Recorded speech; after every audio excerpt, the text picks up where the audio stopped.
We started the series a few weeks ago on becoming a church for anybody, of trying to understand what it means to build in our culture, becoming the kind of place that is accessible. We know that there are people in our community today that the idea of walking into a church is a very, very foreign kind of thing. Maybe they were never raised in a church, and just the idea of getting through that very simple barrier of walking into a building where people are going to be doing like we're doing, singing songs that they've never heard before, talking about things perhaps that they've never even considered. That can be really difficult. Sometimes that barrier is broken down because a friend invites them to come to church with them, and just the very familiarity between those two people can help do that. So if you're a regular, active, engaged part of Curtis Lake Church, please don't ever forget the importance of what it means to, invite people to church, invite people to come and experience some of what you have discovered for yourself. We've been talking about why the church is important, right? And part of the reason why it's important is because of how and why the church exists, what we function to be, right? And so we define the church, and this isn't the only definition for the church, but one of the ways we could define the church is that the church is the communal way for people to practice or to participate in Jesus' kingdom. It's an opportunity for people who are individually speaking, followers of Jesus Christ, to come together with other people who are also following Jesus, and in that community, live out the principles and the priorities of Jesus' kingdom. Remember, the church is, or is supposed to be, the body of Christ, the tangible expression of the reality of Jesus in our world today. And also the church is a family, right? We come together and we understand that while we may not be related by blood, by DNA, that we are, as a spiritual community, we are like a family that can provide support for one another, that can provide encouragement for one another, that can help to just foster growth in one another. That's all part of what it means to be a church. Now, Jesus, just prior to leaving this earth, he said to that small group of people that had been following him for the 3 years of his ministry, right? He gathers them together and he gives to them what we have come to call the Great Commission. He tells them, he says, I want you to go into all the world.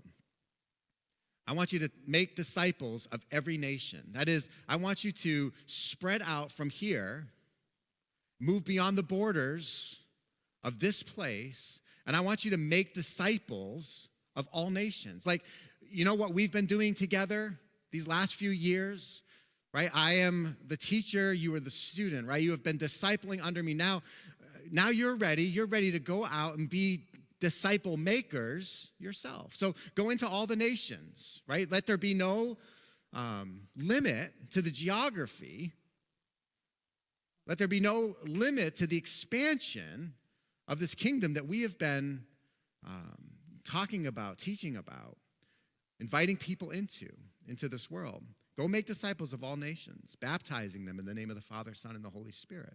And so 2,000 years later, that's, we've been sort of passed the torch, right? The church today is really just this next generation's torch bearing of this commission to go into all of the world and to make disciples of all nations. That we are one of the essential priorities of the church is to invite people into the kingdom. Invite who into the kingdom? Well, to invite anybody into the kingdom. Anybody who wants to participate in Jesus' kingdom is allowed, right? As you study the life and ministry of Jesus, you find that Jesus was for anybody. That there was nobody beyond his reach. There was nobody beyond the scope of his love. There was nobody that had gone too far or had made a bad enough decision or had strayed far enough that they were beyond Jesus' reach and Jesus' love. He was for anybody, right? He told stories like, what shepherd having 100 sheep, when one has gone astray, wouldn't leave the 99 to go after that one, right? And it describes the nature of Jesus, like he didn't just say, well, glad I still got the 99, I'll just work a little harder to protect and preserve these ones. No, he went and found and brought back under his care and under his providence that lost sheep, right? And so we continue to carry on that mission today. The church has to be for anybody because Jesus was for anybody. And then what is this kingdom, right? The kingdom of heaven is this very, very precious thing. When you come to discover it, it becomes this precious thing that those who have embraced it ought to be willing to give up everything to participate in it, right? Our anchor verse for this series, Matthew chapter 13, verses 44 through 46. The kingdom of heaven is like a treasure buried in a field that a man found and reburied. And then in his joy, he goes and sells everything he has and buys that field. Again, the kingdom of heaven is like a merchant in search of fine pearls. When he found one priceless pearl, he went and sold everything he had and bought it, right? That's what the kingdom of heaven is like. It's something that it's not that it costs you something to receive the kingdom of heaven. This the kingdom that Jesus invites to. It's not the focus, the attention isn't, here's the price of admission for me to get into Jesus' kingdom. It's more, wow, the kingdom of God, the kingdom of heaven, this kingdom that Jesus presides over is so valuable, it's worth giving up everything to get it. That there's nothing beyond the limit. There's nothing beyond what I should be wanting to hold on to, what I should be desperately clinging to in my life that's going to bar me, that's going to keep me from actually entering into this kingdom. Today I want to talk about the kingdom of heaven is worth giving up our comforts. The kingdom of heaven is worth giving up our comforts. I had thought about phrasing it this way, and this kind of plays into it as well. The kingdom of heaven is worth giving up our stuff. Like those material things with which we have so much regard and so much affection for, right? The kingdom of heaven is worth giving up such things. Now, what is the number one comfort, right? If you think about all of the modern conveniences, modern comforts that we enjoy today, what's the number one comfort that you would refuse to do without? Just shout it out. What? What? Your phone? That's the number one? Well, okay, family, we won't necessarily call family comfort. I mean, that's, Did that come out wrong?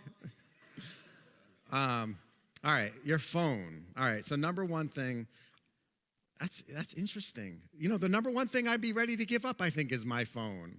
All right, what else? Heat. Who said heat? Nobody wants to raise their hand. Who said heat? Oh, my wife. Okay. When I said that thing about family, I didn't realize they were here. So I thought you guys were going to church somewhere else this morning. Oh, after. Okay. My daughter's boyfriend he's preaching today for the first time at another church in town here, and so they get to go and check that out. Hopefully he does a better job than I am. All right, so heat, yeah, I know all about that. What else?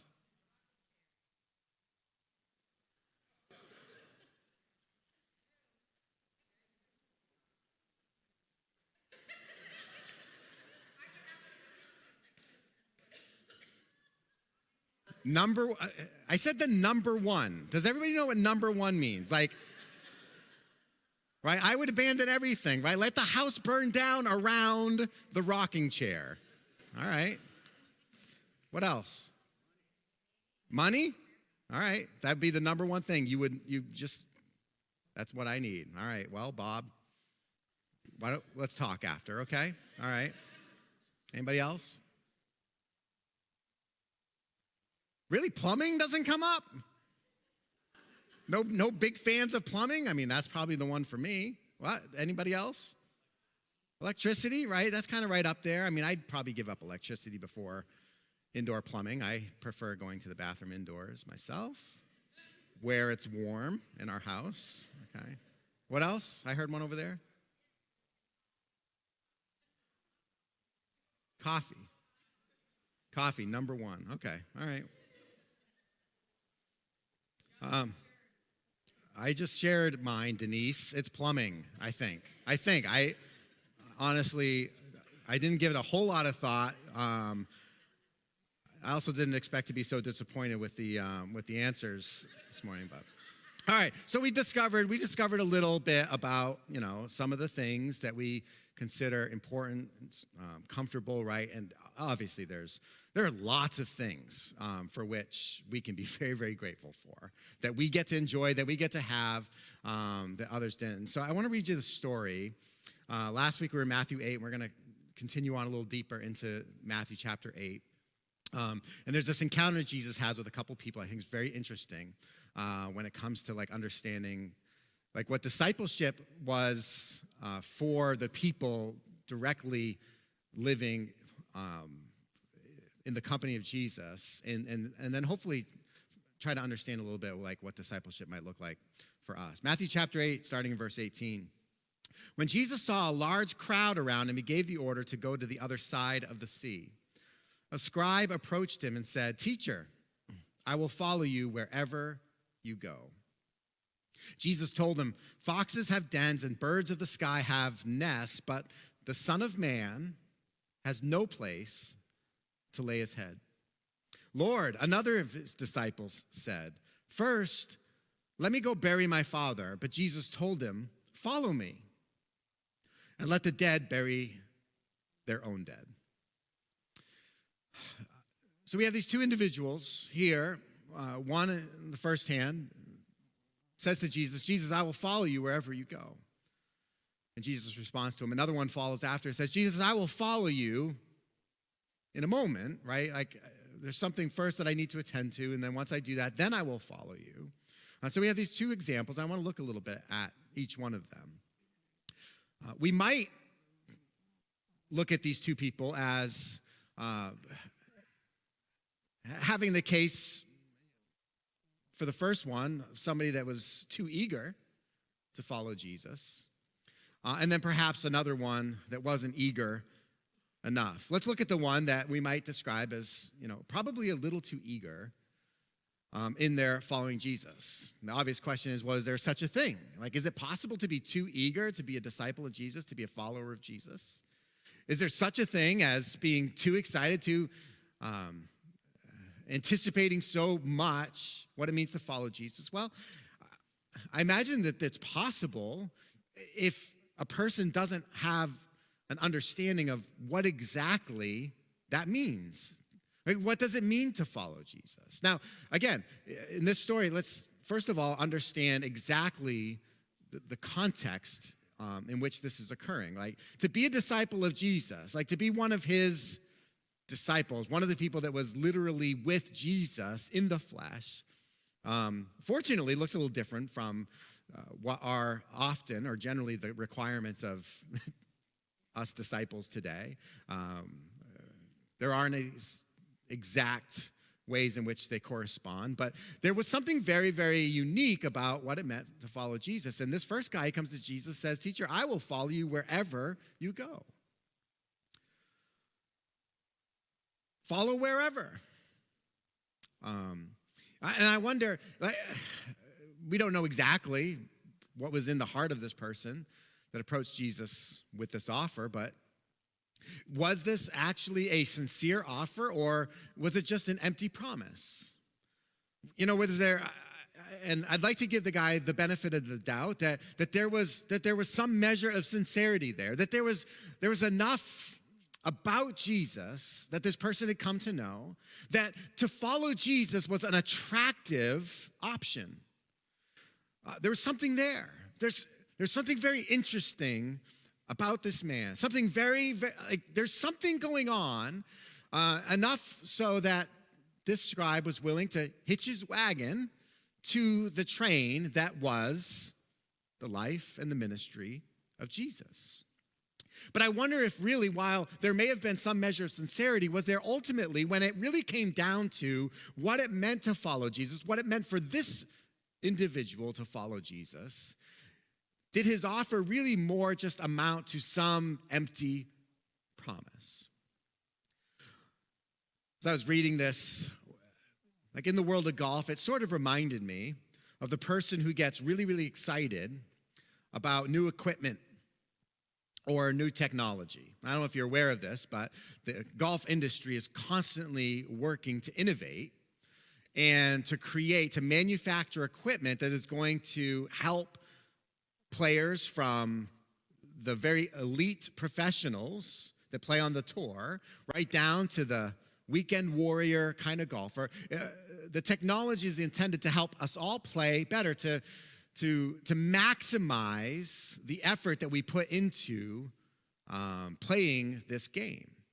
And so every year, every single company comes out with their new models, their new drivers, their new iron sets, new putters. Every single company does this, constantly trying to figure out what little edge they can bring to the market that is going to attract people to purchase their equipment as opposed to somebody else's equipment, or to purchase their equipment as opposed to just being content with the equipment they already have, right? And so there are some people they get especially excited at the prospect that some new technology, some new innovation is going to finally fix the problem that they have on the golf course, right? And so they go out and they spend all kinds of money expecting that this new purchase, this new acquisition, when they walk out into the golf course, somehow like magic, they're going to be able to hit the ball better than they've ever hit before. Now, there is some degree of truth that new technology, new innovations can, in fact, help. But it is not the primary problem that people have when they're playing the game of golf. The primary problem that people have when they're playing the game of golf is they stink at golf.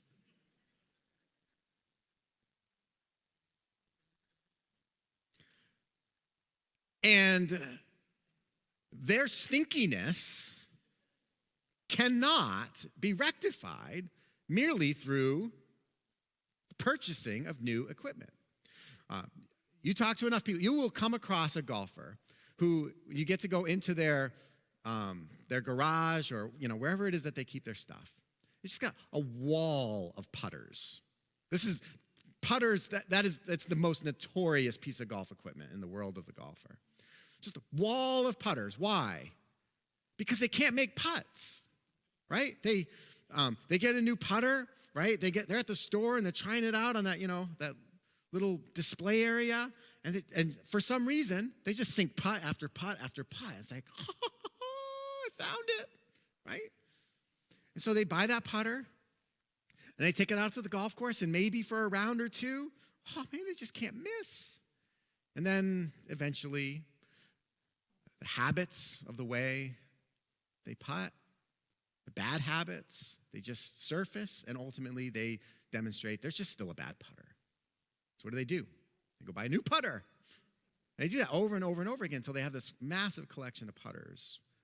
But they're no better at the game of golf. That's sort of like how I'm kind of reminded with the level of excitement that this person seems to be bringing as he approaches Jesus and says to Jesus, I'll follow you wherever you go. Interestingly, he calls Jesus teacher. When he approaches him, he calls out to him teacher. Or what we might understand as sort of the idea of a rabbi, right? Jesus was here respected to some degree as a teacher. But in the Gospel of Matthew, especially where we're reading from, this title of teacher is often used what might be pejoratively. Like you'll find as you see this word come up, as you see the kinds of people that call Jesus teacher, they tend to be the ones that are actually in opposition to him, the people that are standing against him. You might get the sense that Matthew is giving you a little indication that the person calling Jesus teacher might be one who didn't quite fully believe in him for who he was. Comes up in certain passages like when people were accusing Jesus. The question was asked, why does your teacher eat and keep company with sinners? in one place. In another place, the scribes, the Pharisees, they come to Jesus and say, "Teacher, we want to see a sign from you," right? We get you're teaching all this stuff, but we want to see a sign. They didn't quite fully believe in him for who he was. The famous story of the young man who didn't want to give up his stuff, right? The one that went away from Jesus, sadly. When he comes to Jesus, he calls him teacher, but he demonstrates through an unwillingness to actually make the full surrender of his life to follow Jesus. He doesn't fully believe in who Jesus is. Later on, the Pharisees who were plotting against him, the Sadducees who were trying to create some controversy, right? And others that came to test him, to try to trip him up. All of them, they all come to Jesus with the same greeting. Teacher. I just wonder, with regard to this man who comes himself to call Jesus teacher, if we're not being taught the lesson that to call Jesus teacher is accurate. Yes, he was a teacher, but it's not adequate. It's accurate, yes, but not adequate, because Jesus was so much more than a teacher. Jesus responds to him. Jesus told him, "Foxes have dens and birds of the sky have nests, but the Son of Man has no place to lay his head." You want to follow me, Jesus is saying? Like, you said you'll go anywhere with me. I just want you to, all right, thank you, first of all, for that. But do you really know what that means? Do you really know what it means to be part of my company here? To become a disciple of mine? I don't know if you're aware of this, but like the lowliest of animals out there in nature have a domicile that they can return to, right? Foxes have no holes that they have dug out for themselves. Birds of the air, they have nests in which to lay their eggs. But the Son of Man has nowhere to lay his head. Jesus describes himself or uses the title, the Son of Man. There's lots that we can say about this particular title. You see it come up over and over again in the Gospels, but for our purposes today, let's just understand that when he ascribes this title, the Son of Man, he is highlighting the reality that he is an important somebody, right? He's not just anybody, he is an important somebody. And that important somebody, as important as he is, has no place to lay his head. In contrast to relatively low, unimportant creatures like birds and foxes, he has nowhere to lay his head. Is that, when you say you will follow me, is that what you're actually willing to sign up for? Jesus will demonstrate very, very soon, very quickly, how he and those who are following him will in fact be unwelcome. That there may be times where there seems to be a growing popularity surrounding Jesus. There's a buzz around Jesus, but quite often the reception of Jesus is one of a very, very unwelcoming spirit. You read on past this particular story that we're in right now, and you'll find that Jesus comes into the country of the Gerasenes, where he heals these two men that the Gospels described as being inflicted by devils, demon-possessed. And they are, as a result of this particular difficulty that they're experiencing in their lives, they have been cast off from society. They're living in the margins, on the fringes of society. And when Jesus heals them,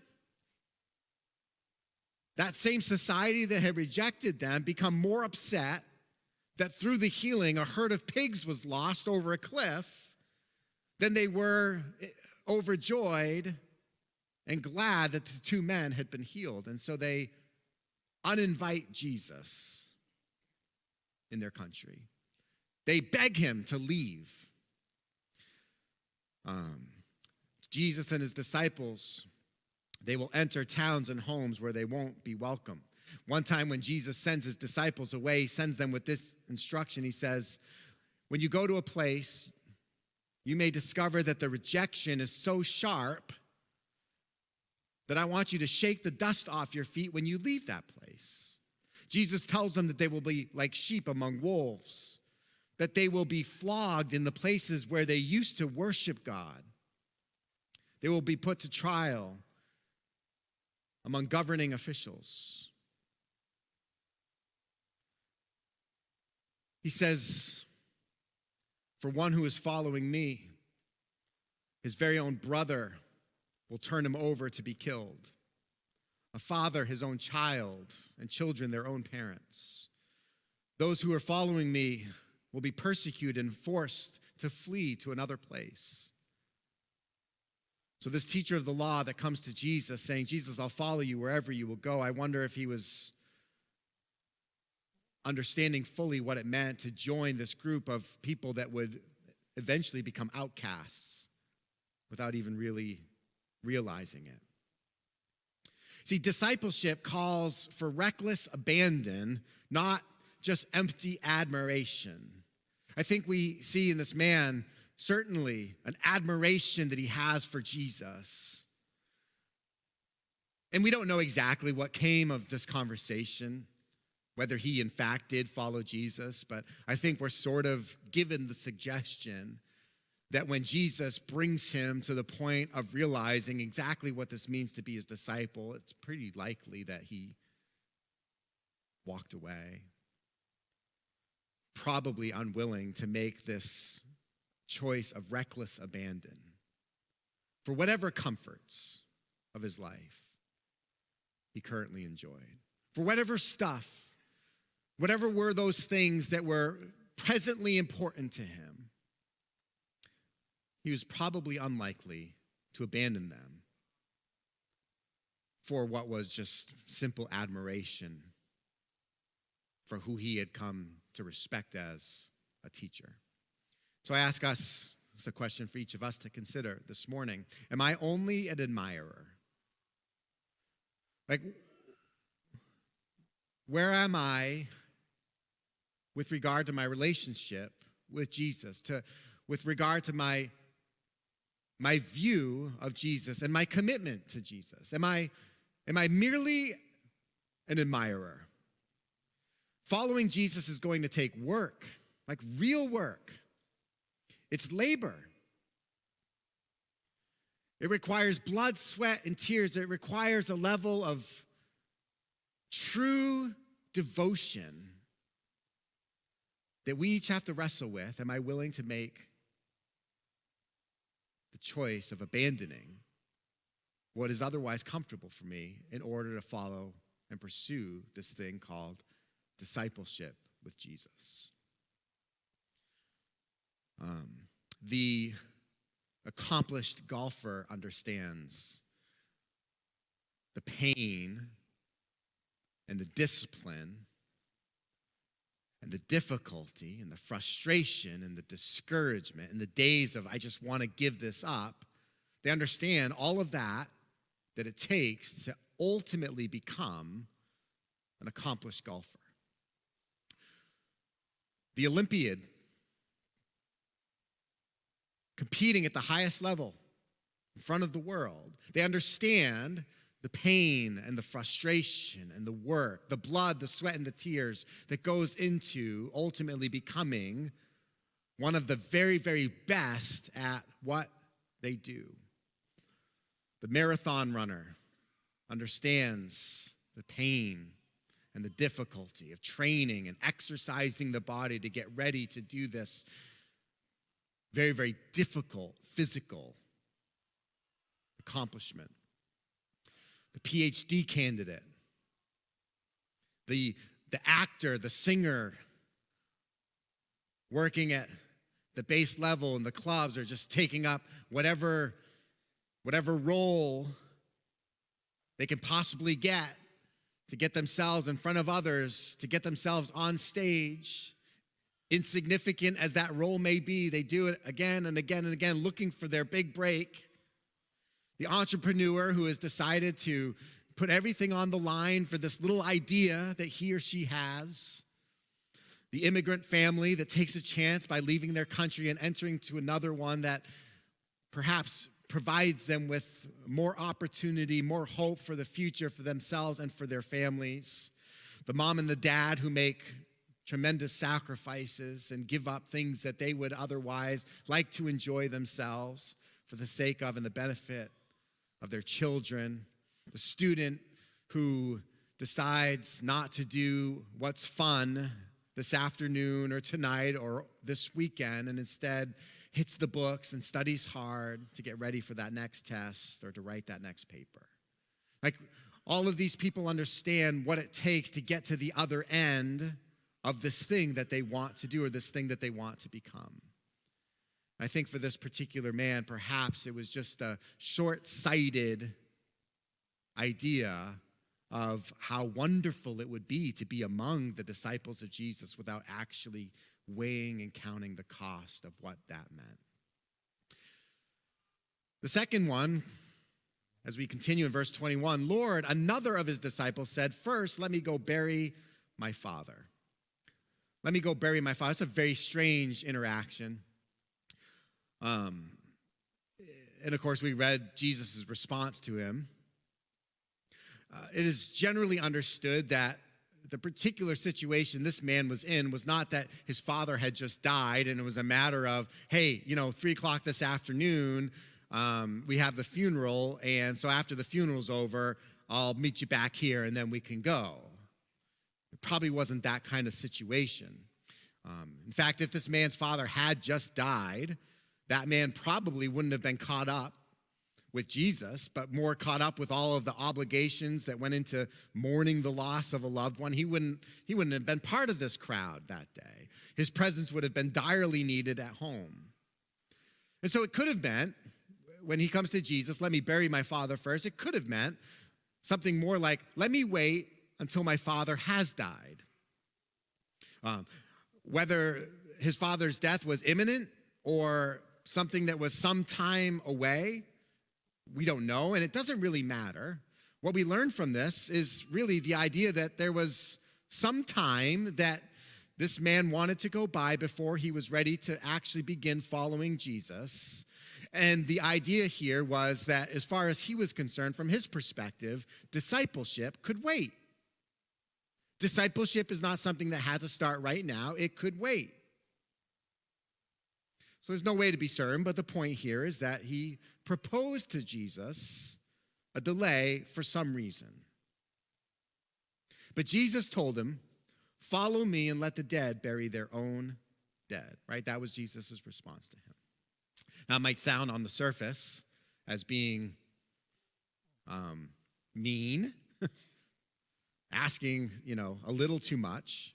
But I think that what Jesus wanted for this person to understand and for everybody else to understand is that there's an urgency in what Jesus is doing, what Jesus is presently involved in. There's an urgency to that. And where is the idea of tending to the obligations of a person's family important? Yes, absolutely. But those things that are generally thought of and are otherwise important, it's almost as if Jesus is saying, listen, that's got to take a back seat to the urgency of what discipleship with me means. This might sound a little strange, but let me say it this way. Discipleship, real committed discipleship to Jesus, abhors delay. It abhors delay. It resists and cringes at the thought of putting it off, of, yes, I want to be a disciple, but that's something I can do later. Jesus is challenging the postponement of whatever call to discipleship he issues to us in particular. And so I would ask you this morning, as I need to ask myself, where is Jesus asking me? Where is Jesus asking you to follow him? Where? The particular way in which Jesus may be asking you or me to follow him may be different from person to person.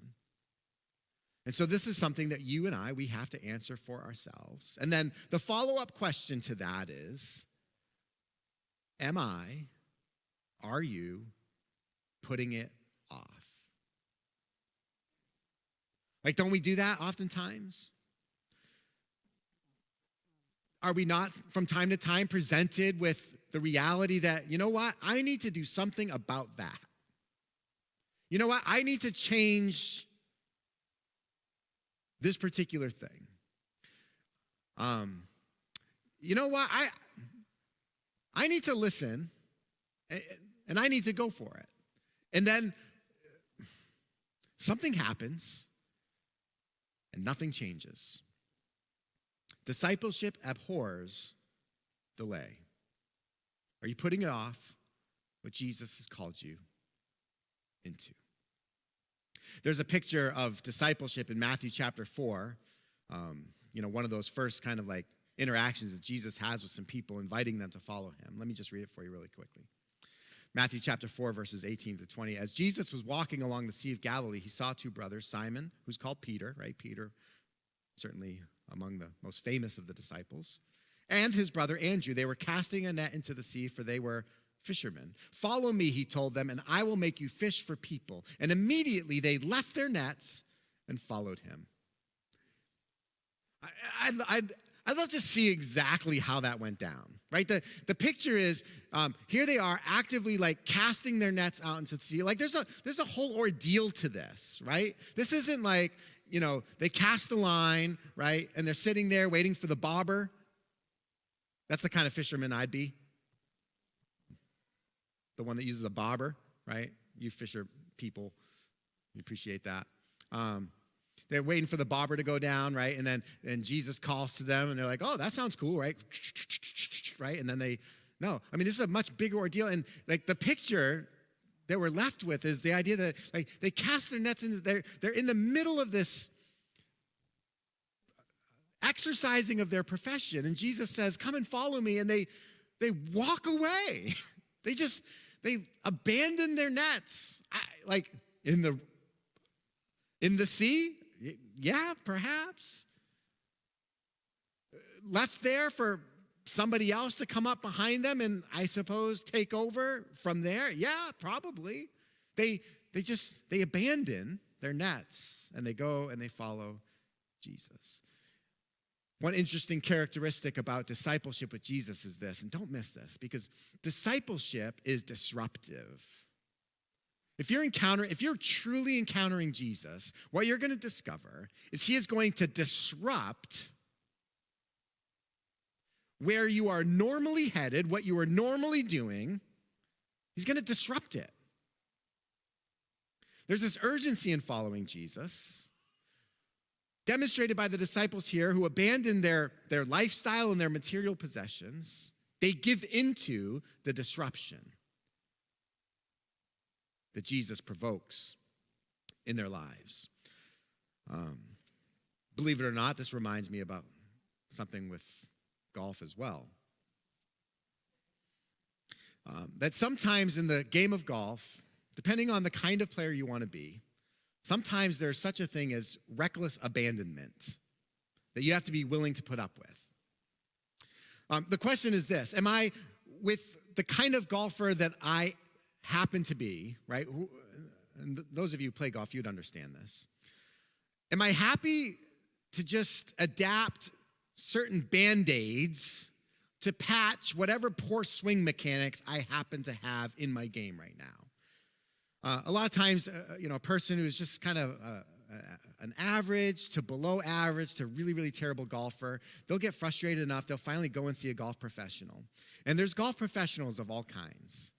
And my least favorite kind is the one that just loves to have this Band-Aid approach, right? They look at this person and they must probably assess, oh my goodness, we're never going to make anything out of this guy. We're never going to make anything out of this girl's swing, right? And so they're just like, you know what? This will help, right? And they give some kind of Band-Aid that improves a little bit this really glaring problem that this person is having with their golf swing. I never wanted to subscribe to that sort of model of teaching. I much prefer going to somebody that is willing to tell me the good, hard, honest truth about how terrible my golf swing happens to be and break it down right to its very, very bare essentials and say, you know what? Let's build this thing up correctly from the ground up. That provides a much higher ceiling for which a person can then compete in the game of golf. I mean, it'll still be my style, right? Which will be my style. And there may be some unique expressions of how my golf swing looks with comparison to other people who perhaps are playing at the same level as I am because of my body style, right? I'm not going to play the game the same way as somebody who's 6'6" or somebody who's 22, right? That time has passed. I'm going to have my particular physical limitations. I might not be able to rotate. I might not have the same pliability another person might have. I'm still going to have the same talent limitations, right? Like I was born with a max amount of talent that is going to differ between the talent levels of others. But more often than not, if I build the swing correctly, as different as it may look from other people, it ought to produce good results and much better results than my old swing that I was just trying to work out on my own. Now, we have, those of you who are following Jesus, we have the benefit of having the perfect model before us. That's what Jesus is. He's the perfect example. If he were a golfer, his swing would be perfectly refined to produce the most perfect shot every single time. Sometimes there would be a crushing blast of a shot that rises majestically high in the air and leaves the audience witnessing the shot just mesmerized.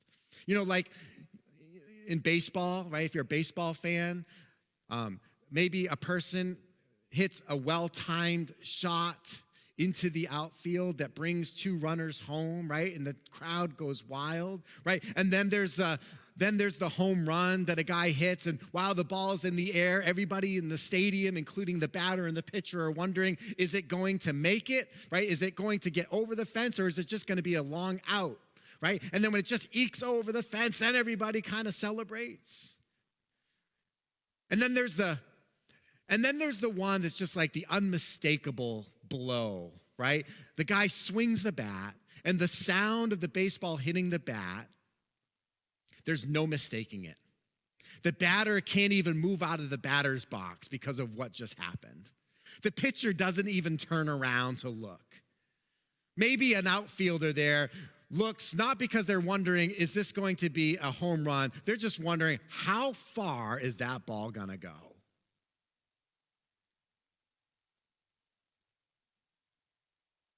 Jesus is the perfect example.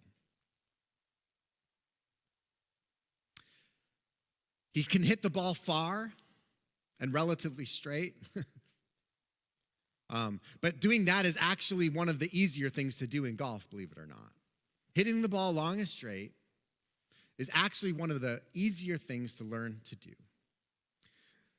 It's the shorter, touchy shots that are the real difficulty. And this is where Jesus shows himself to be the real master.